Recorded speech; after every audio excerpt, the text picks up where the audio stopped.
Olá, estamos aqui no nosso canal A História e Deus e hoje iniciaremos alguns estudos concernentes às parábolas de Jesus. Hoje, de pronta partida, falaremos sobre parábolas, sua etimologia e como surgiu de forma didática mais usada pelos grandes mestres. A saber, o maior deles, Jesus Cristo, se utilizou muito delas.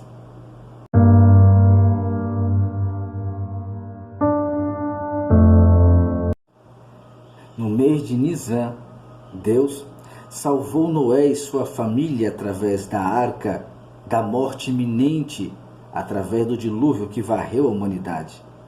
No mês de Nisan, Deus livrou o seu povo do Egito, da escravidão, através de milagres como a abertura do Mar Vermelho, a qual ficou conhecido como Páscoa. No mês de Nisan, Deus fez com que Moisés se agradasse desses dias e instituísse os cultos ao Senhor, entre eles o sacrifício, a qual aquele sangue cobria o pecado do homem. Deus, no mês de Nisan, entregou seu Filho Jesus Cristo para morrer em nosso lugar na cruz do Calvário. Percebeu como algumas comparações vêm nos trazer a ideia daquela verdade que queremos passar? Assim como usamos dessas tipologia, mostrando que Jesus Cristo é o nosso Salvador. Que assim como nos dias de Noé, ele é a arca que veio para nos salvar da morte iminente. Assim como nos dias de Moisés, ele veio nos libertar da escravidão do pecado.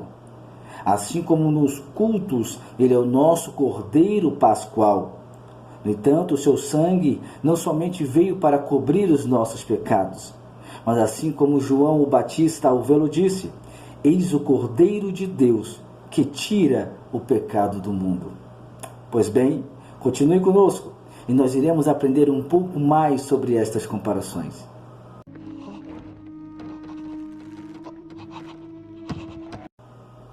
Bem, sabemos que alguns termos como elipse, hipérbole e parábola foram utilizadas por Pitágoras e seus seguidores por volta de 540 anos antes de Cristo.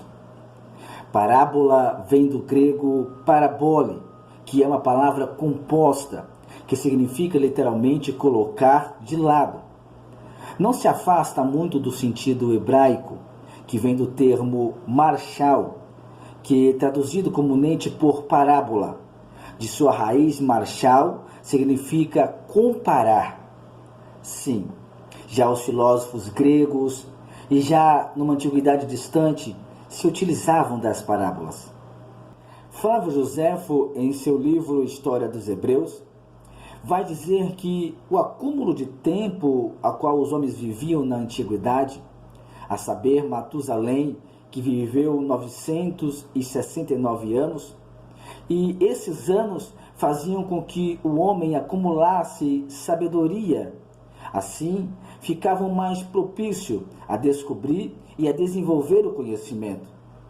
Hoje, nós usamos uma prótese, assim como a caneta, para passar informações.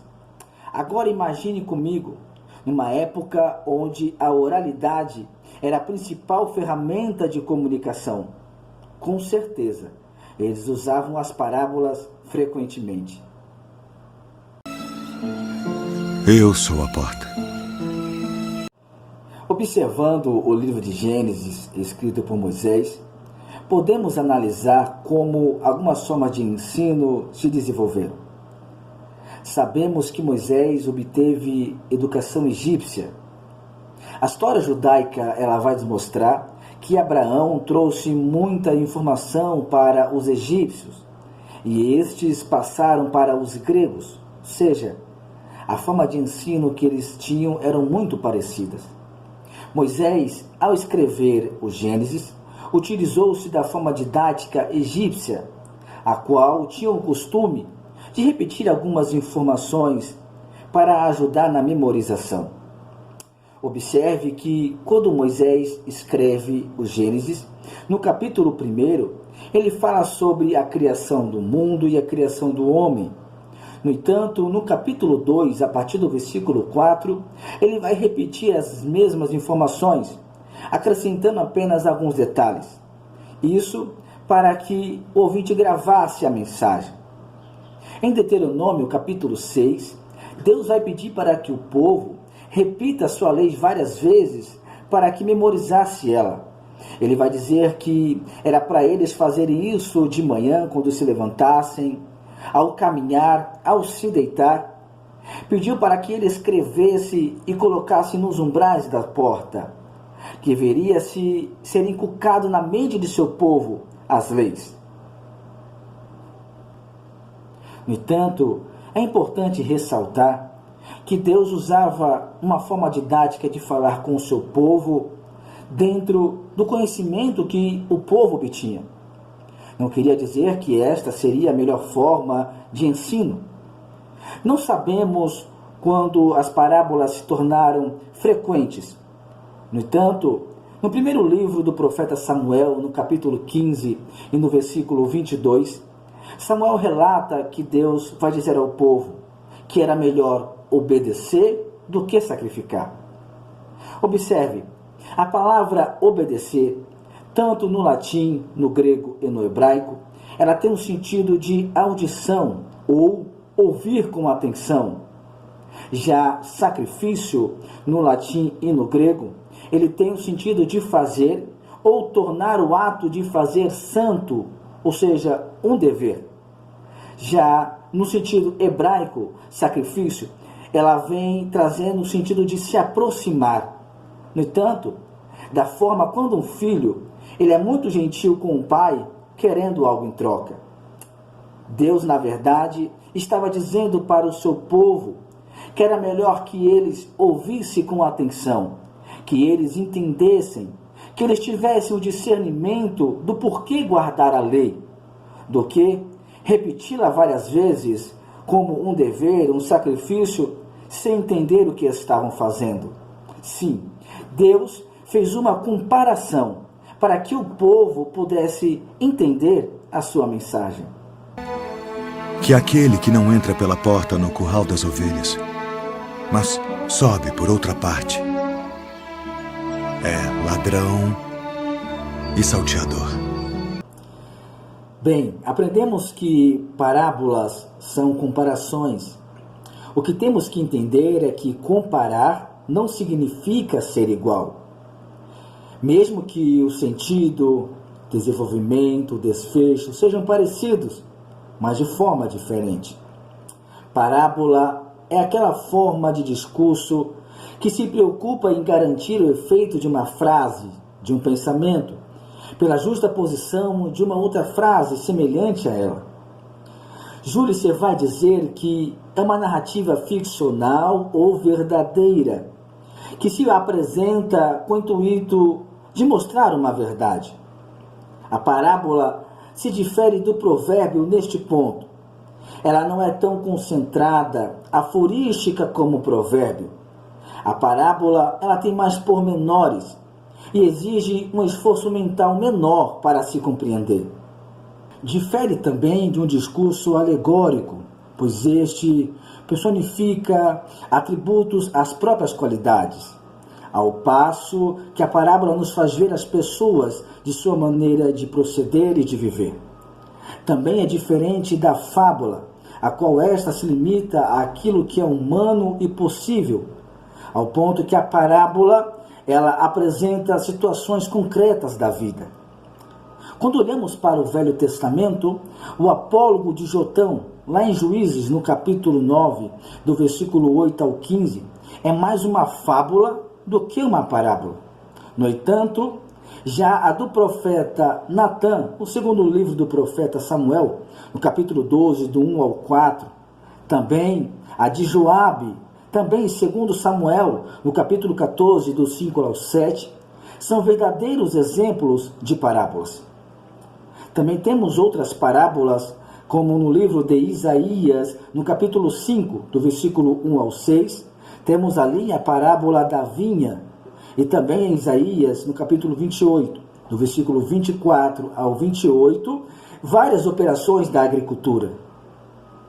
Observamos que, desde o Antigo Testamento, as parábolas eram frequentes. Assim também fora no Novo, principalmente através de Jesus Cristo. O emprego contínuo das parábolas de Jesus e a paridade que elas tinham com sua vida fez com que as parábolas fossem adaptadas às comunidades, também aos métodos de ensino, aqueles que eram dados nas sinagogas e nos templos. Os escribas, os doutores da lei, eles faziam grande uso das parábolas, também das figuras de linguagem. Jesus, que todo sábado, como advertia a lei, estava na sinagoga e também por muitas vezes fora ouvinte. Eu tento imaginar a cena, Jesus ouvindo mensagens. Imagina-se que se nos nossos dias Jesus estivesse humanamente na terra e se deparasse com algumas mensagens. Nisso, me debruço a pensar que nos nossos dias existem homens que acham que não precisam mais ouvir. As parábolas, tantas vezes aproveitadas por Jesus Cristo em seu ministério, serviam para esclarecer os seus ensinos, referindo-se à vida comum e aos interesses do homem, para patentear a natureza do seu reino, ou até mesmo para experimentar a disposição de seus ouvintes. Jesus, que em suas parábolas usou de todas as informações habituais da época, e isto fazia com que os seus ouvintes pudessem compreender melhor os seus ensinos. As parábolas de Jesus, elas diferem muito uma das outras. Enquanto uma era bem breve e difícil de se compreender, outra era uma simples lição de moral, ou até mesmo uma verdade espiritual. Pois bem, e você? Conseguiu compreender bem a importância de se usar uma parábola? E por que Jesus a usou em seu ministério? A partir de agora, nós iremos estudar as parábolas de Jesus, a qual daremos sequência nos próximos vídeos. No entanto, não se esqueça que o melhor ensino não é aquele que surpreende o ouvinte com uma resposta, mas sim que faz o ouvinte entender a resposta antes que ela seja dada. Fique com Deus e até o nosso próximo encontro.